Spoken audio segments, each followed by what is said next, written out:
Everybody, welcome to the Chess Harbor. My name is Raf, and today I wanted to continue the series on the Trompowsky opening. Last time we talked about the Trompowsky, we talked about the move d4, knight f6, bishop to g5, and then black's d5, which is very solid. It puts a pawn in the center. It allows the doubling of the pawns, but black gets the bishop pair and gets a very solid game.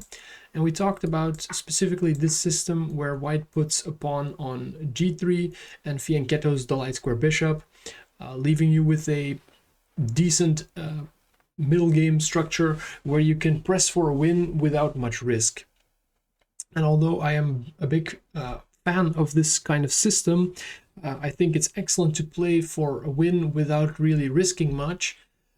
I also want to recommend a different move order, and we're going to kind of use this opportunity for a entirely different opening theory section as well. And that is, after the move d5, I want to recommend the move knight to c3, which is called the Richter-Veresov Attack. I think this is an excellent opening for those players that are looking for a kind of dynamic and attacking setup. This setup with bishop to g5, knight to c3, and a pawn on d4 is an excellent way to get quick attacking games and kind of like an offbeat opening system. So statistically wise, I want to go back a couple of moves. So the move bishop to g5 here is already only it's only been played 4 to 5% of games. And then after the move d5, the move knight to c3 is also only seen in 5 to 6% of games. So this move is extremely rare.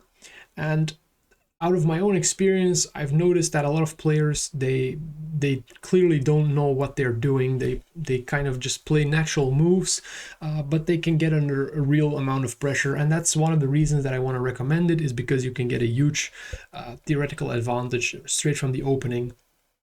And also just it creates really fun kind of attacking positions, so that's really nice to play. So in this introduction, I really quickly want to mention the different variations that we'll look at, and then in the first theory section we're going to look at one of them. We're going to split it up into 3 or 4 sections. So one of the first moves that you need to know is the move e6. It's probably the most played move, especially under 2000 ELO, but even above 2000 ELO it's still played quite often. This directly transposes into the French defense. The best move for white here is e4, and if you don't play e4, you're just going to be worse the entire game. So of course I'm going to recommend the move e4 here, but this directly transposes into the burn variation in the French. So let me put it on the board. After e4, e6, d4, d5, knight to c3, knight to f6, bishop to g5. We get the classical French burn variation. The big difference in this variation is that these two pieces have been included.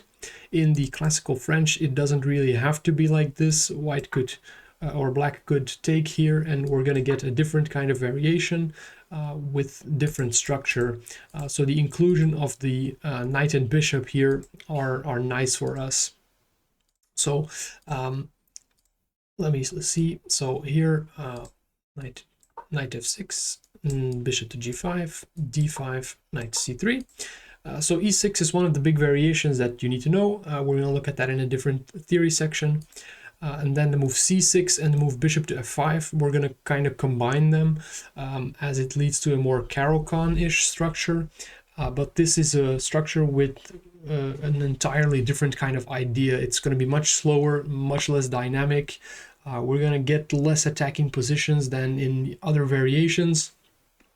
So we're going to look at that in a different video. And then we're also going to be looking at what's considered the main line against Trompowsky is knight b to d7. This is the most solid setup from black, just supporting the knight with a knight. So if we would take here, this is just bad. We're playing against the 2 bishops, and we've given up our dark square bishop for nothing. So that's just not good. We're not going to play that. There's a couple of moves that can be played here. One of them is queen to d3 with the idea of e4. Another idea is just the passive e3 and just developing sensibly with bishop to d3, for example. It's a little bit of a slower approach. Another approach is just knight to f3, kind of leading to the same thing, also usually combined with the move e3.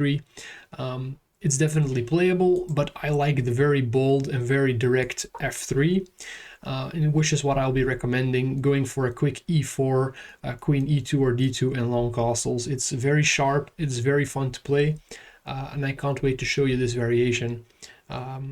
I definitely think this is a good way for an attacking player to play the game. It's really dynamic, it's very offbeat, it's kind of fresh, so it's fun to play these games, especially in faster time controls. I think it's an excellent opening.